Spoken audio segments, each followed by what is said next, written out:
Bonjour à toutes et à tous. Si je suis devant vous aujourd'hui, c'est pour vous parler de l'histoire de ces quelques derniers mois avec mon associée Eugénie. C'est bien sûr pour vous partager notre témoignage en tant que cofondatrice, avec quelques anecdotes sur notre aventure, mais surtout pour réfléchir ensemble au prisme des différents changements de perspective à travers notre société et notre histoire. Je m'appelle Eden Bannon et je suis la cofondatrice et CEO de Noumi. Avec mon associée, Eugénie Peuzet-Etzig, cofondatrice et CTO, nous nous sommes lancés dans cette aventure il y a 1 an tout pile.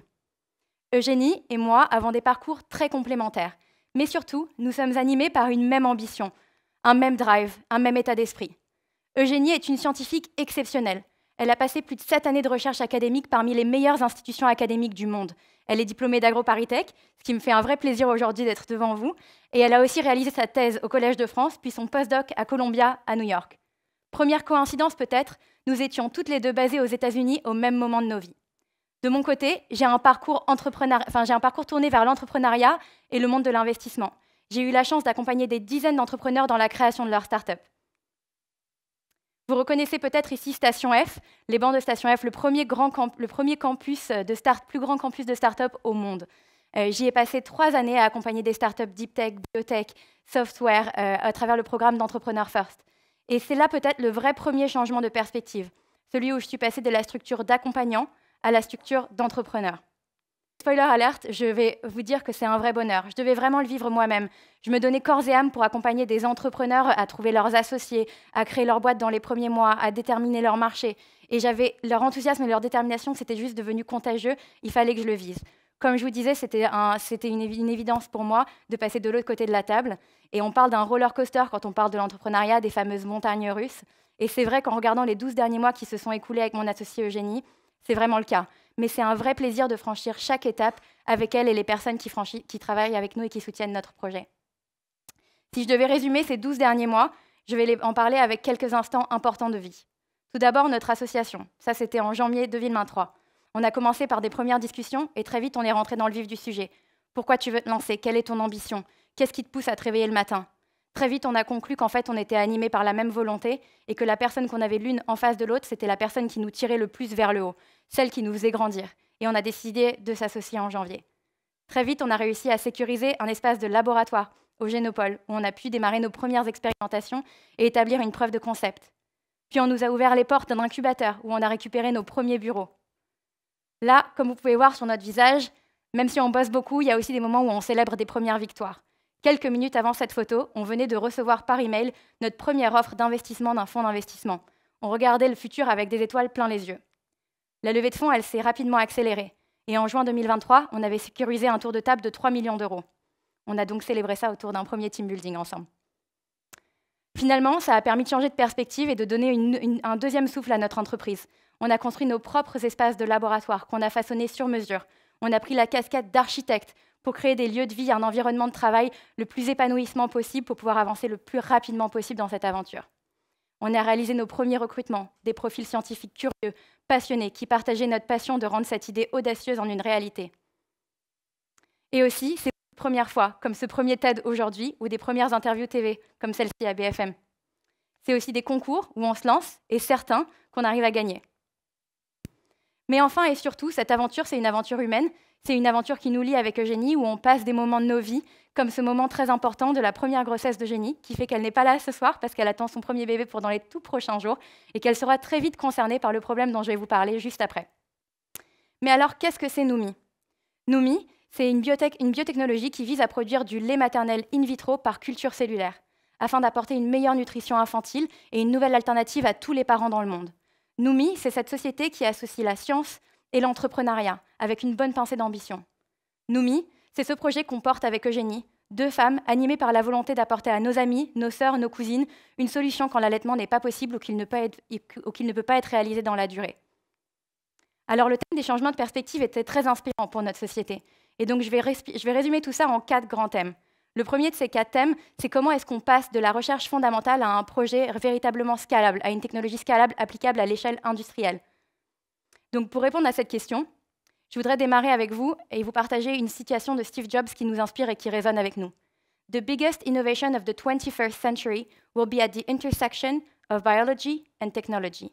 A new era is beginning. Les plus grandes innovations du XXIe siècle seront donc à l'intersection de la biologie et de la technologie. Une nouvelle ère est devant nous. Alors nous, on ne pourrait pas être plus d'accord avec Steve Jobs. Mais qu'est-ce que c'est que la biologie? La biologie, c'est l'étude des organismes vivants. Et à leur origine, il y a la cellule. C'est assez fou quand on y pense. C'est fascinant de se dire que chaque être humain est composé d'une cellule. Ces cellules sont capables de proliférer, de se spécialiser et même de s'organiser. Et dans la cellule, il y a l'ADN. Et l'ADN a été étudié par Watson et Crick en 1950, qui ont réussi à déchiffrer le code de l'ADN. Et depuis, on est capable de séquencer un génome humain entier complètement. Et même à des records de vitesse extraordinaires. Imaginez, on arrive à séquencer un génome humain en 5 heures et 2 minutes. Non seulement on arrive à le séquencer rapidement, mais on arrive aussi à mieux le comprendre grâce à l'intelligence artificielle et les algorithmes. Et en plus de tout ça, on arrive aussi à le modifier et à l'améliorer avec des technologies comme le CRISPR-Cas9 que vous pouvez voir ici. Comme vous pouvez l'imaginer, on est vraiment passionné par la biologie, mais surtout par le fonctionnement de la culture cellulaire. Et toute cette compréhension poussée de la cellule et de l'organisme du vivant permet à des sociétés comme la nôtre de changer en profondeur des produits qu'on connaît tous. Nous, si on devait reprendre la citation de Steve Jobs, on pense que le XXIe siècle, c'est surtout l'ère de la culture cellulaire. Il y a de nombreuses sociétés qui développent des technologies qui permettent à des projets comme nous d'être scalables à l'échelle et d'être viables économiquement. Des projets, par exemple, sur les milieux de culture, les facteurs de croissance ou les bioréacteurs. De notre côté, on utilise le pouvoir des cellules mammaires humaines, leur pouvoir à lacter, et on utilise la culture cellulaire, et donc justement ces cellules mammaires humaines, afin d'apporter une meilleure nutrition infantile.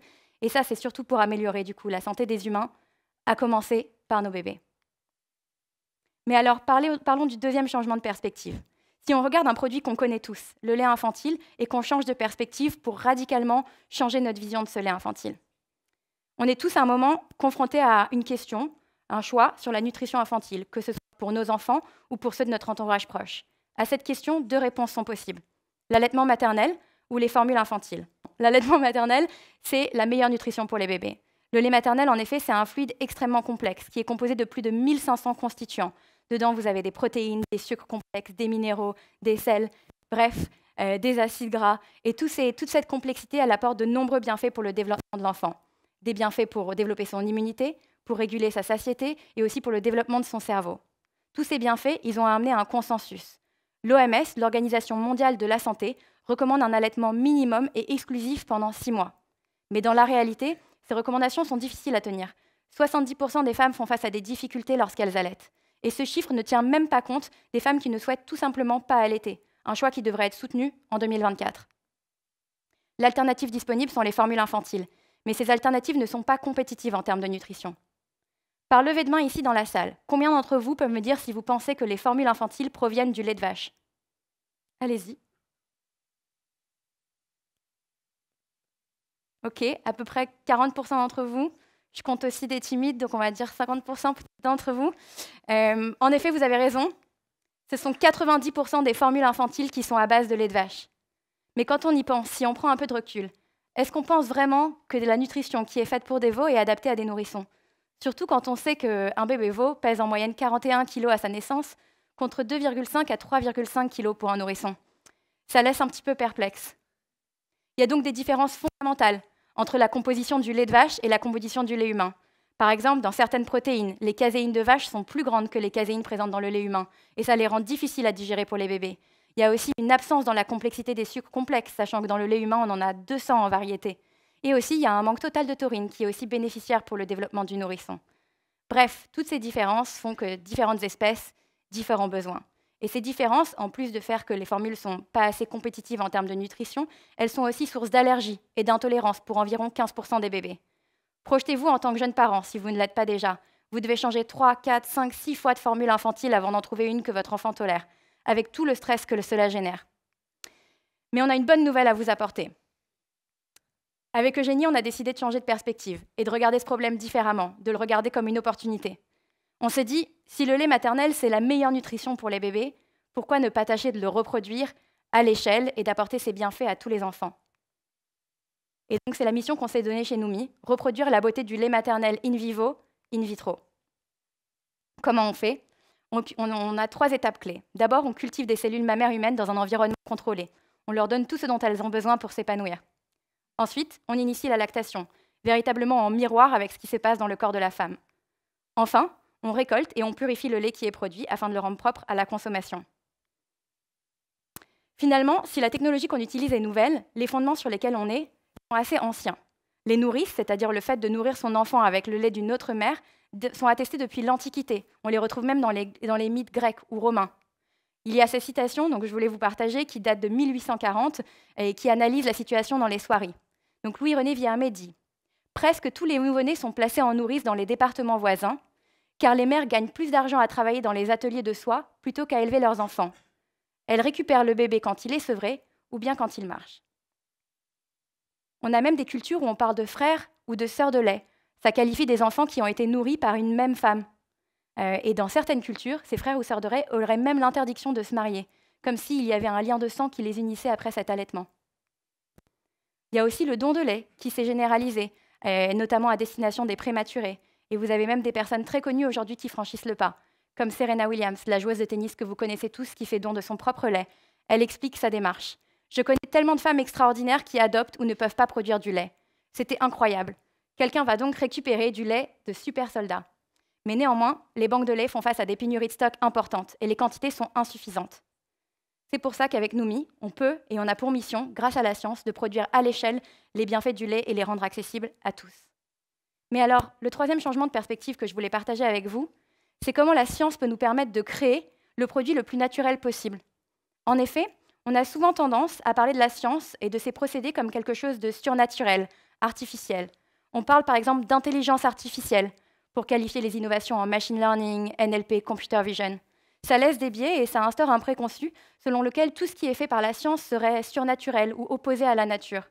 Alors qu'en fait, par exemple, si on regarde ce qui est produit in vitro, on pourrait considérer que c'est moins naturel que le reste, mais en réalité, si on regarde les chemins de production des formules infantiles actuelles, avant d'arriver dans les étals de nos supermarchés ou de nos pharmacies, il y a différentes transformations et supplémentations assez importantes. Ça laisse repenser un petit peu qu'est-ce qu'on considère naturel ou non naturel. Si du coup on regardait ensemble la science autrement, et qu'on regardait la science comme un facilitateur, le facilitateur qui permet d'apporter des nouvelles alternatives aux parents, les déculpabilisant s'ils veulent écarter l'allaitement de leurs options de nutrition, ou alors la science qui permet d'apporter une meilleure nutrition, différente avec des nouveaux produits, ou même la science qui guérit avec l'avènement des thérapies cellulaires par exemple. C'est de cette science dont nous voulons être les ambassadrices avec Eugénie.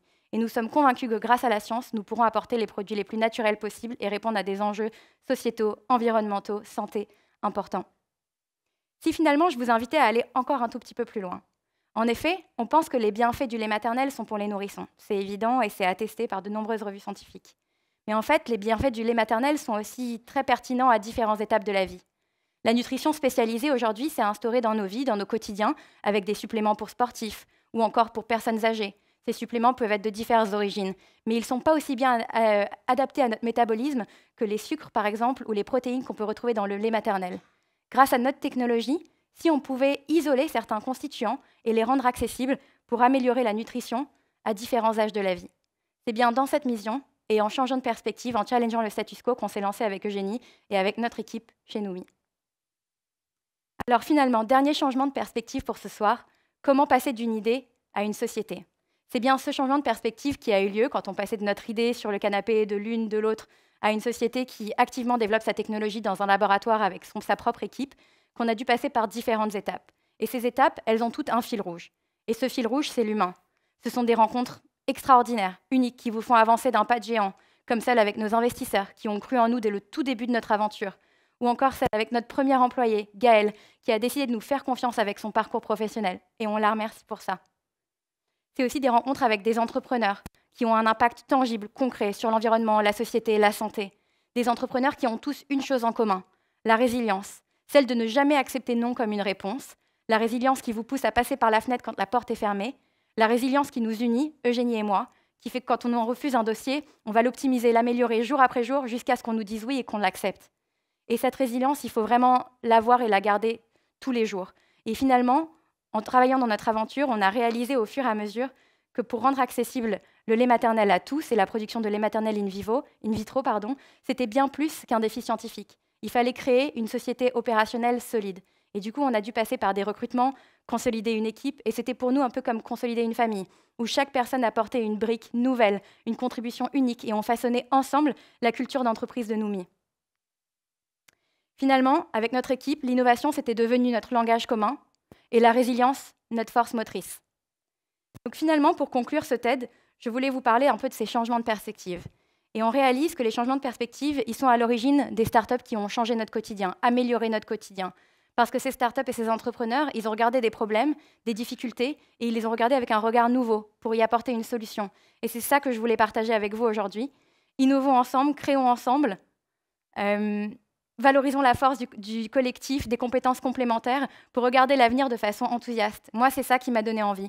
C'était au contact d'entrepreneurs qui avaient un impact tangible que je me suis dit, moi aussi, je veux être actrice de cet optimisme ambitieux plutôt que spectatrice de ces problèmes qu'on connaît tous et dont on se parle au quotidien.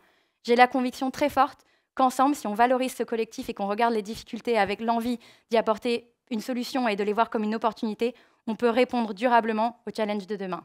Mais il faut rester ancré et rester résilient parce que l'aventure est longue et les challenges sont nombreux. Et chez Noumi, on sait qu'on est encore au début de notre montagne. Mais ce que je peux vous dire avec certitude, c'est qu'Eugénie, moi et notre équipe, on est prêtes à affronter les étapes les unes après les autres pour accomplir notre mission. Merci.